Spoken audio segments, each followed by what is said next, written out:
कोल्हापुर के एक शहर में संवाद अपनी बीवी और बच्चों के साथ रहता था। कोल्हापुर में सूखा और गर्मी होने के कारण लोग ज्यादातर अपने घरों में रहते थे।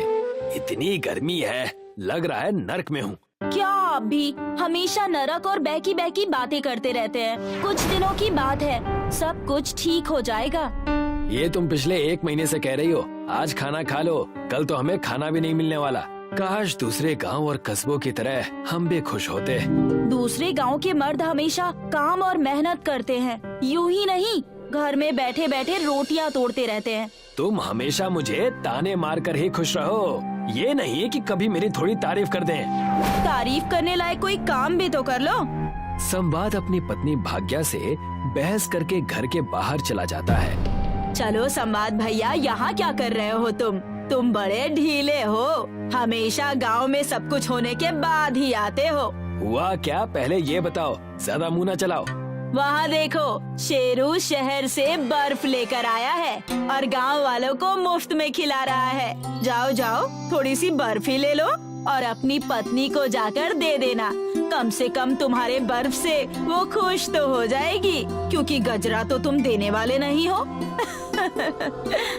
संवाद ये खबर सुनकर ही शेरू के पास दौड़ पड़ा और उससे पूछने लगा, अरे शेरू भाई, ये इतनी सारी बर्फ तुम कहाँ से ला रहे हो? बड़ा अच्छा लग रहा है तुम्हें गांव वालों की मदद करता देख। ज्यादा मस्का मत मारो और बर्फ ले जाओ, मैं तुमसे कोई पैसे नहीं लेने वाला। नहीं, मुझे बस इतना बताओ कि ये बर्फ तुम ला कहाँ से रहे हो? मैं फिर से तुमसे कह रहा हूँ, आम खाओ ना, गुठलियाँ क्यों गिन रहे हो? उस वक्त तो संवाद शांति से बर्फ लेकर अपने घर चला जाता है और अपनी पत्नी भाग्या के साथ बड़े चाव से बर्फ को पानी में मिलाकर पीता है। शेरू कितना अच्छा और भला आदमी है, लोगों को बर्फ देकर उनकी प्यास बुझा रहा है, वरना इस गर्मी में हमारी क्या हालत होती पता नहीं। इससे पहले तो तुम कह रही थी कि गर्मी कुछ ही दिनों में खत्म हो जाएगी। तुम्हारा मन भी बर्फ की तरह यहाँ वहाँ डोलता रहता है। दूसरे दिन संवाद शेरू का पीछा करने लगता है और उसके साथ उस बर्फ वाली जगह पर जाता है। वहाँ जाकर देखता है किसी अजनबी आदमी से बातें कर रहा है। सुनो, कुछ दिन और बर्फ दे दो, मैं तुम्हारे हाथ जोड़ता हूँ। इससे मेरे गांव में मेरी इज्जत बढ़ जाएगी, जिससे मैं गांव का सरपंच बन जाऊंगा। हाँ, ठीक है। देखो, ये अब आखिरी बार है, इसके बाद मैं तुम्हें कोई भी बर्फ का टुकड़ा नहीं दूंगा। लेकर चुपचाप यहाँ से चले जाओ। काम का ना काज का, दुश्मन अनाज का। जैसा तुम कहो, इस बार मुझे थोड़ा ज्यादा दे देना। शेरू और उस बर्फ वाले की बात को संवाद अच्छी तरह समझ जाता है। शेरू का भांडा अब फूट चुका था। शेरू के वहाँ से जाते ही संवाद उस बर्फ वाले से कहने लगता है, मैं क्या कह रहा हूँ, मेरी सुनते क्यों नहीं है आप? भाई, तुम कुछ बोलोगे तो मैं सुनूंगा ना, और मेरा दिमाग मत खाओ, मैं पहले से ही बहुत परेशान हूँ। शेरू तुमसे जो बर्फ मुफ्त में ले जाता है, क्या तुम उसे पैसे लेकर बेचोगे? अगर तुम अच्छे पैसे दोगे तो क्यों नहीं, मैं जरूर तुम्हें बेचूंगा, लेकिन एक शर्त पर। तुम अब शेरू या किसी और को बर्फ नहीं दोगे। ये भी कोई कहने की बात है? वो तो मुफ्त में ले जाया करता था और अब तुम पैसे दे रहे हो, तो मैं तुम्हें ही दूंगा। अगले दिन से ही उस बर्फ वाले ने शेरू को मुफ्त में बर्फ देना बंद कर दिया और संवाद को पैसे देकर बर्फ बेचने लगा। संवाद उस बर्फ वाले से बर्फ लेकर बेचने की तैयारी करने लगा। आ जाओ, बर्फ खरीद लो, ये अच्छे ठंडे और टिकाऊ बर्फ है, गर्मी भगाओ, आ जाओ। अरे वाह संवाद भैया, ये हुई ना बात, गांव में बर्फ बेच रहे हो, हम तो शेरू से मुफ्त में ही ले लेंगे। कोई शेरू वेरू नहीं आने वाला, अब तुम्हें लेना है तो लो, और अब मुफ्त में नहीं, पूरे 50 रुपए में एक बक्सा मिलेगा बर्फ का। संवाद अपने मन की मनमानी करके बर्फ बेचने लगा। शेरू के हाथ में अब कुछ नहीं बचा था। शेरू ने उसे बर्फ बेचते हुए देखा और कहा, वाह दोस्त वाह, तुमने पीठ पीछे ये सारी साजिश रची, अच्छी चाल चली है तुमने। मैंने तो बस मौके का फायदा उठाया है, तुम जाकर सरपंच बनने की तैयारी करो। अच्छा, तो तुम्हें ये बात भी पता चल गई। शेरू उस वक्त कुछ नहीं कर पाया, लेकिन संवाद के मन में लालच का पेड़ आ चुका था। संवाद गांव-गांव जाकर बर्फ बेचने लगा था। गांव वाले लालच और गर्मी से परेशान होने के कारण संवाद से बर्फ मजबूरी में खरीदने लगे थे। अब से मुझे ज्यादा बर्फ चाहिए, मैं तुम्हें ज्यादा पैसे देने के लिए तैयार हूँ। यहाँ बर्फ की कोई खदान थोड़ी ना है जो मैं तुम्हें बर्फ दे सकूं। मेरे पास इतना ही मिलेगा, लेना है तो लो वरना मत लो। तुमसे अच्छा तो वो शेरू था, सरपंच बनने के लिए भला गिड़गिड़ाया तो करता था लेकिन दिल का साफ था। संवाद ज्यादा पैसे के लालच में बर्फ में गंदा पानी मिलाया करता था ताकि बर्फ ज्यादा बढ़ जाए। तालाब से पानी लेकर उस बर्फ वाले को दे दिया करता था जिससे बर्फ बढ़े और वो ज्यादा पैसे कमा सके। आप इतने सारे बर्फ ला कहाँ से रहे हैं? कल गांव के कुछ लोग उस बर्फ के पानी को पीकर बीमार हो गए। मेरा तो बड़ा जी घबरा रहा है। ज्यादा लालच के चलते कहीं आप कोई गलत काम तो नहीं कर रहे हैं ना? अब गांव वाले कमजोर हैं तो उसमें मेरी क्या गलती? मैं तो बस एक बर्फ का व्यापारी हूँ। बस आप कोई गलत काम मत कीजिएगा। लेकिन संवाद किसी की भी नहीं सुनता। तालाब के पानी से बर्फ जमा कर वो गांव वालों को बेचा करता, जिस वजह से आधे से ज्यादा गांव बीमारी की चपेट में आ गए। लोगों को बुखार और कई अन्य बीमारी होने लगी। ये सब बैठकर यमराज और चित्रगुप्त देख रहे थे। आजकल कोल्हापुर में ज्यादा ही बर्फबारी हो रही है महाराज। तनिक इस संवाद की आयु का पता लगाओ। अभी तो उसके जीवन के पूरे 40 साल बचे हैं महाराज। हम आयु के विरुद्ध तो नहीं जा सकते। हमें पिछली बार की तरह पृथ्वी पर जाना ही होगा और उसे सबक सिखाना होगा। तो क्यों ना इस बार हम भी बर्फ का व्यापार कराएं? क्या कहते हैं आप? जैसे लोहा लोहे को काटता है, बर्फ बर्फ को काटेगा। तुम बस मेरा खेल देखते जाओ और एक व्यापारी का भेष धारण कर लो। यमराज और चित्रगुप्त कोल्हापुर गांव में भेष बदलकर एक बड़ा व्यापारी का रूप धारण करके चले जाते हैं। हमें करना क्या है महाराज? हम यहाँ एक बड़ा सा बर्फ का पहाड़ बना देंगे। लालच के जाल में फंसकर वहाँ संवाद जरूर जाएगा। यमराज ने अपनी दिव्य शक्तियों से एक बड़ा सा बर्फ का पहाड़ बना दिया। पूरे गांव वाले बर्फ का पहाड़ देखकर दंग रह गए। उनमें मौका देखकर संवाद वहाँ भी पहुँच गया। लगता है उस बर्फ वाले ने ये मेरे लिए लाया है। हाँ, वो भी तंग आ गया होगा मुझसे। लेकिन मुझे क्या, मैं तो बर्फ बेचूंगा। संवाद उस बर्फ के पहाड़ को देखकर वहाँ चला जाता है और कहता है, ये बर्फ का पहाड़ कहाँ से आया? तब यमराज और चित्रगुप्त वहाँ आ गए और चित्रगुप्त ने कहा, अरे तुम उसकी चिंता क्यों कर रहे हो? ये बर्फ तुम्हारे लिए ही लाई गई है, जाओ जाकर ले लो। हमें उन्हीं बर्फ वाले ने तो भेजा है आपके पास। ये बर्फ आपके लिए उपहार है। आप इतना अच्छा काम जो कर रहे हैं, वो भी इतनी गर्मी में लोगों को बर्फ पहुंचा रहे हैं, ये बड़ा ही पुण्य का काम है। अरे ये बात तो मुझे भी पता है। जब भी कोई मेरी तारीफ करता है मुझे बहुत शर्म आती है। संवाद ने आओ देखा ना ताओ और उस बर्फ के पहाड़ में बर्फ लेने की लालच में चला गया। जैसे ही बर्फ के पहाड़ के पास वो पहुंचा, यमराज ने अपनी शक्तियों से उसे बर्फ की एक बड़ी सी कारावास यानी कि बर्फ की जेल में बंदी बना लिया। ये क्या हो गया? मैं बर्फ की जेल में कैसे आ गया? मुझे ठंड लग रही है, मुझे यहाँ से निकालो। संवाद को बर्फ की जेल में देख शेरू और उसकी पत्नी भाग्या दंग रह गए। तब शेरू ने कहा, कौन हो तुम लोग और मेरे गांव वाले को क्यों परेशान कर रहे हो? छोड़ दो मेरे पति को। ठंड के मारे देखो कैसे कांप रहे हैं। ज्यादा ठंड से कहीं बीमार न हो जाए। तब जाकर गांव वालों को दिखाने के लिए यमराज और चित्रगुप्त अपने असली अवतार में आ जाते हैं और कहते हैं, मैं यम हूँ, यमलोक का यमराज। और मैं हूँ चित्रगुप्त। यमराज और चित्रगुप्त को उनके असली अवतार में देख गांव वाले डर गए। शेरू और भाग्या ने उन्हें नतमस्तक होकर कहा, आप हमारे गांव क्यों आए हैं और आपने मेरे पति को ये कड़ी सजा क्यों दी है?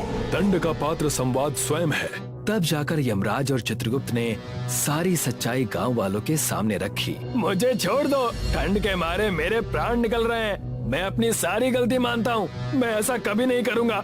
कृपा करें महाराज, आप देव हैं, आप सब कुछ हैं। मेरे पति के प्राण बख्श दीजिए महाराज, मैं विधवा नहीं होना चाहती। यमराज ने भाग्या और अन्य गांव वालों की बात सुनकर बर्फ की जेल खत्म कर दी और कहने लगे, मैं तुम्हारे प्राणों को हरने नहीं आया था, मैं तुम्हें बस सबक सिखाने आया था। लेकिन तुम्हें दंड दिए बिना मैं जाऊंगा नहीं। आपने दंड दे तो दिया, मैं अब सब समझ गया हूँ। दंड तो तुम्हें अवश्य मिलेगा। आज से तुम जब भी बर्फ को छुओगे तो उसे छूते ही तुम्हें एक बिजली का झटका लगेगा। इतना कहकर यमराज और चित्रगुप्त वहाँ से अदृश्य होकर चले जाते हैं। संवाद को उसकी सजा मिल गई और वो अपनी पत्नी के साथ शांतिपूर्वक रहने लगा। गांव वालों ने शेरू को गांव का सरपंच घोषित कर दिया और सुखी सुखी रहने लगे।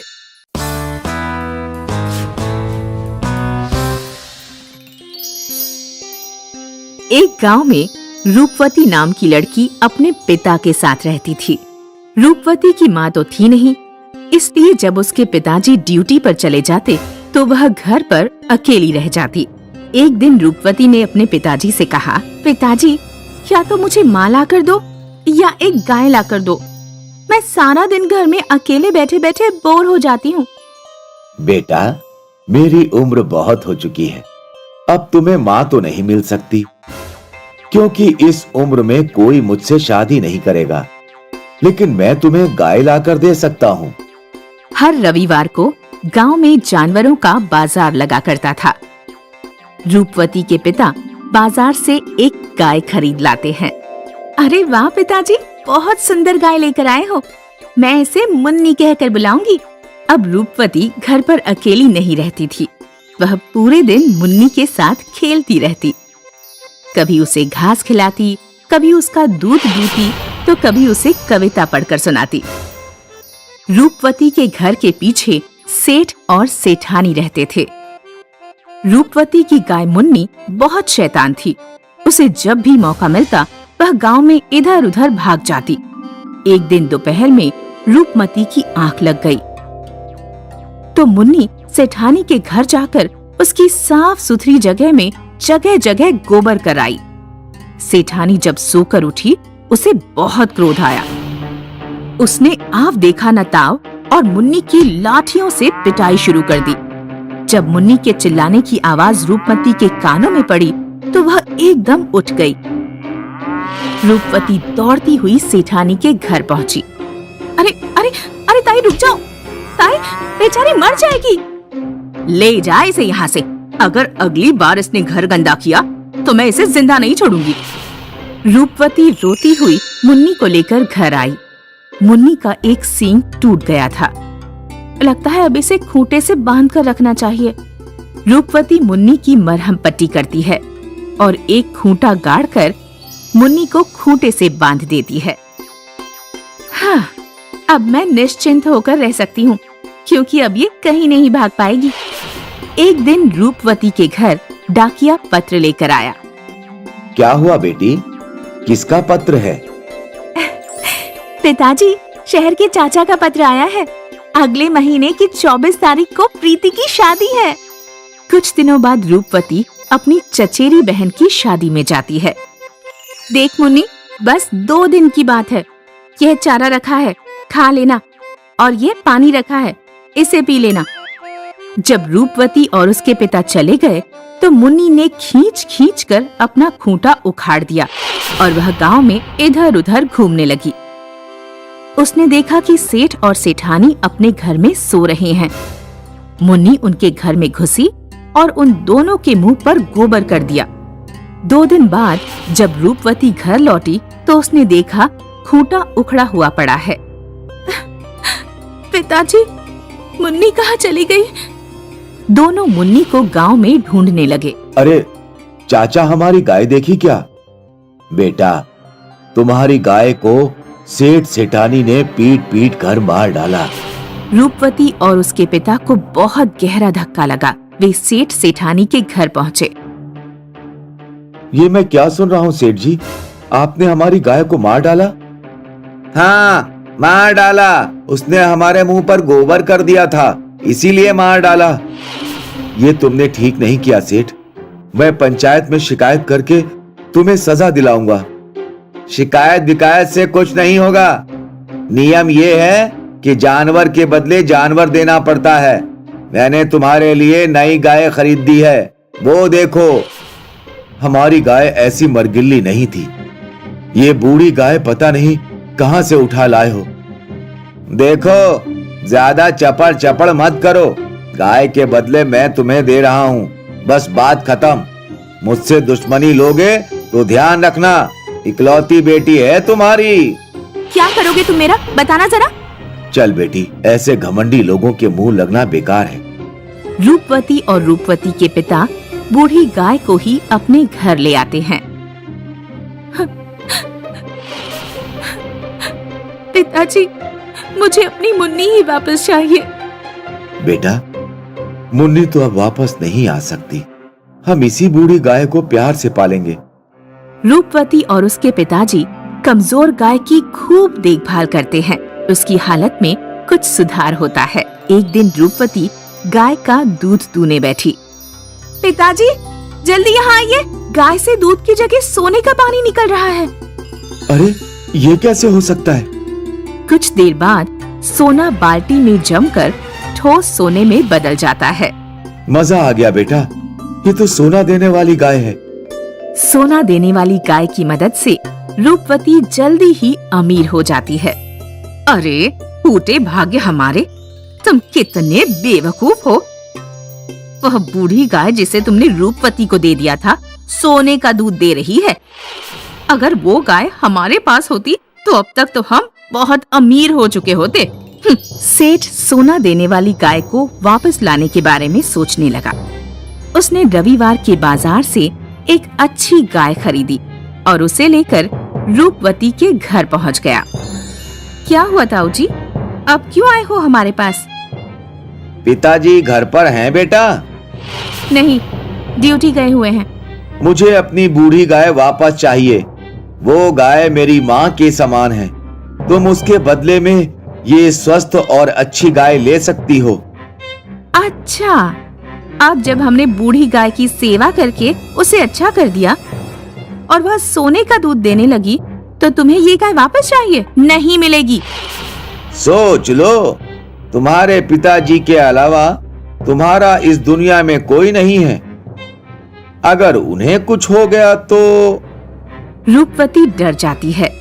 सेठ सोना देने वाली गाय खोलकर ले जाता है। घर ले जाते ही वह दूध दूना शुरू करता है। अरे ये क्या, ये तो एक बूंद भी दूध नहीं दे रही। अरे आज तो दुआ जा चुका होगा, इसीलिए कल सुबह इसे दूना।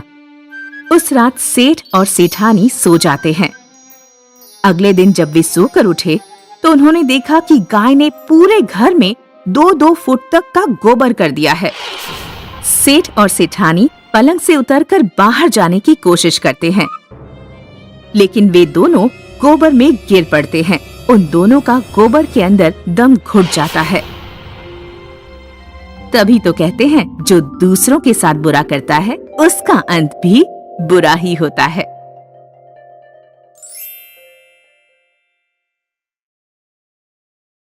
पुराने समय की बात है। हिमाचल प्रदेश की पहाड़ियों के बीच एक सुंदर गांव बसा हुआ था। गांव में मोतीलाल नाम का एक बुढ़ा आदमी अपनी बूढ़ी पत्नी के साथ रहता था। दोनों की कोई संतान नहीं थी, इसलिए वे दोनों बहुत दुखी रहते थे। एक दिन मोतीलाल की पत्नी चूल्हे पर खाना बना रही थी और मोतीलाल पास में बैठा खाना खा रहा था। तभी उनके घर कहीं से एक कुत्ता घुस आया। लगता है बेचारा भूखा है। हाँ, आप अपनी रोटी इसे दे दो, मैं आपके लिए और सेक देती हूँ। बूढ़ा आदमी कुत्ते को दूध में डालकर बहुत प्यार से रोटी खिलाता है। खाना खाने के बाद कुत्ता पूंछ हिलाने लगा। अरे, ये तो यहाँ से जाना ही नहीं चाहता। हम इसे पाल लेते हैं, इसको हम किच्चू के नाम से पुकारेंगे। बूढ़ा आदमी जब खेत पर जाता तो किच्चू भी उसके साथ जाता। एक दिन जब बूढ़ा आदमी खेत पर काम कर रहा था तो किच्चू एक जगह की मिट्टी खोदने लगा और भौंकने लगा। क्या हुआ किच्चू, क्यों भौंक रहे हो?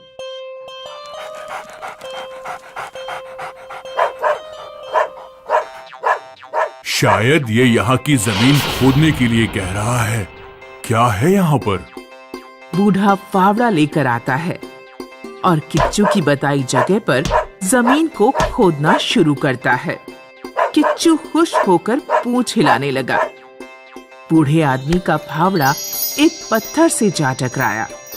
उसने पत्थर हटाकर देखा कि पत्थर के नीचे एक घड़ा रखा हुआ है। बूढ़े ने घड़े को बाहर निकाला उसमें ढेर सारे सोने के सिक्के रखे हुए थे। बूढ़ा जब घड़ा सिर पर रखकर अपने घर ले जा रहा था तो गांव के एक आदमी चंदर सिंह ने उसे देख लिया। चंदर सिंह रात में बूढ़े के घर पहुंचता है। उसने देखा कि बूढ़ा और उसकी पत्नी सिक्के गिनने में लगे हुए हैं। मोतीलाल, तुम तो कहते थे कि तुम बहुत गरीब हो, अब ये इतने सोने के सिक्के कहाँ से आए तुम्हारे पास? बूढ़ा आदमी और उसकी पत्नी बहुत ईमानदार थे। वे सब कुछ सच सच चंदन सिंह को बता देते हैं। अपना कुत्ता एक दिन के लिए मुझे दे दो, मैं आपका जिंदगी भर एहसान मानूंगा। ठीक है, ले जाओ। किच्चू चंदर सिंह के साथ जाना नहीं चाह रहा था। चले जाओ किच्चू, एक दिन की ही तो बात है। अपने मालिक के कहने पर किच्चू चंदर सिंह के साथ चल दिया। अगले दिन सुबह चंदर सिंह किच्चू को लेकर अपने खेत की ओर निकल पड़ा। किच्चू अगर कहीं भी रुकता तो चंदर सिंह जोर से उससे डंडा मारता।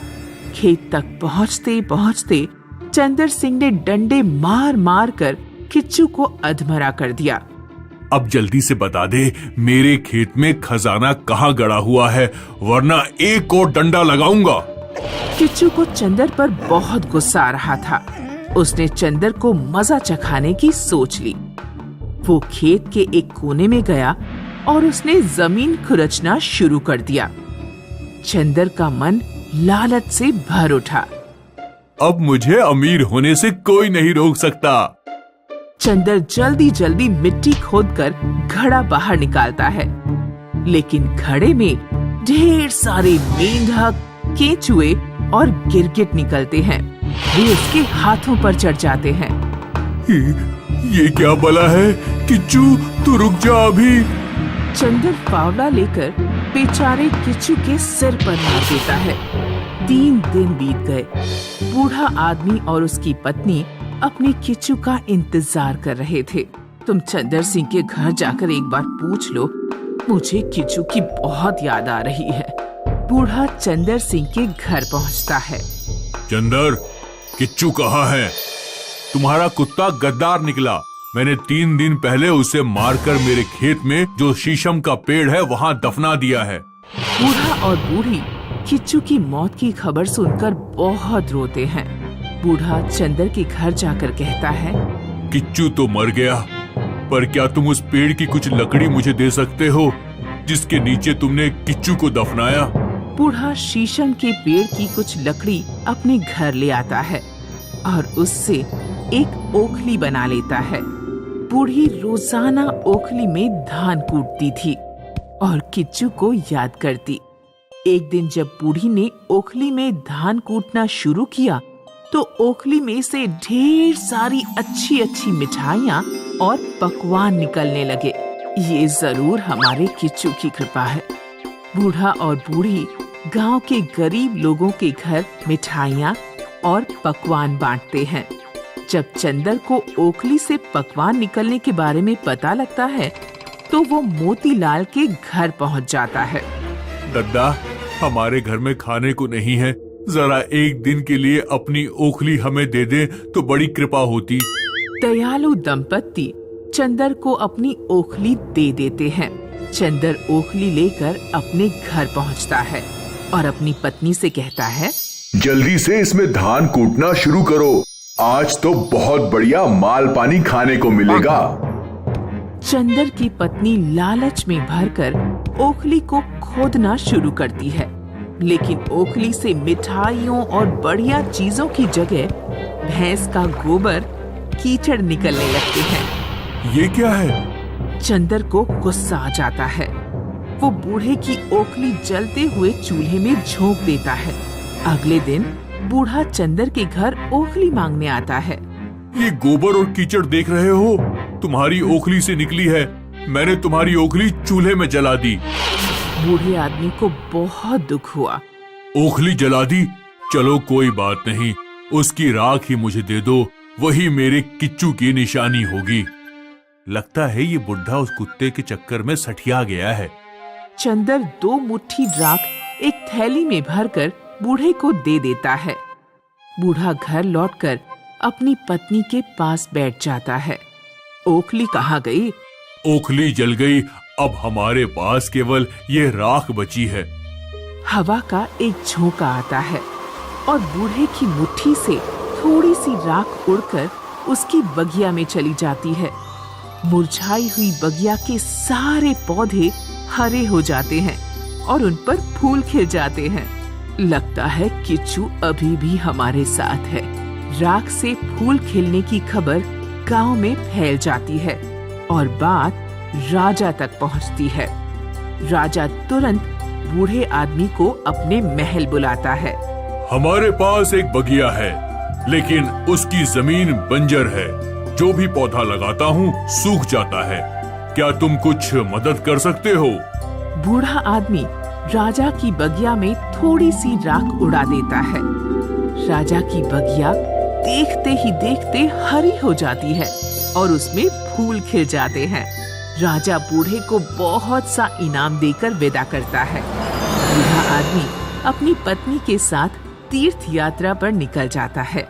उधर जब चंदर की पत्नी को ये बात पता लगती है कि राजा ने मोतीलाल को इनाम दिया है, तो वो चंदर से कहती है, उस ओखली की राख अभी भी हमारे झूले में पड़ी हुई है। तुम भी दावा करो ना कि तुम भी राख से फूल उगा सकते हो। पड़ोसी राज्य के एक राजा की भी बगिया बंजर थी। राजा को जब पता लगता है कि चंदर नाम का एक व्यक्ति राख से फूल उगाने का दावा कर रहा है, तो वो चंदर को अपने राज्य में बुलाते हैं। आप चिंता न करें, बस मैं अभी आपकी बगिया में फूल खिला देता हूँ। चंदर इनाम के लालच में बगिया में राख उड़ाता है। बगिया में फूल नहीं खिलते, लेकिन सारी राख उड़कर राजा की आंखों में घुस जाती है और राजा की एक आंख अंधी हो जाती है। पकड़ लो इसे सैनिकों और जेल में डाल दो। किसी ने ठीक ही कहा है कि किसी भी कार्य को करते समय हमारी मनोदशा ही महत्व रखती है। अगर हम साफ मन से कोई काम करते हैं तो हमें पुरस्कार मिलता है, और जब हम लालच के वशीभूत होकर कोई काम करते हैं तो हमें दंड मिलता है।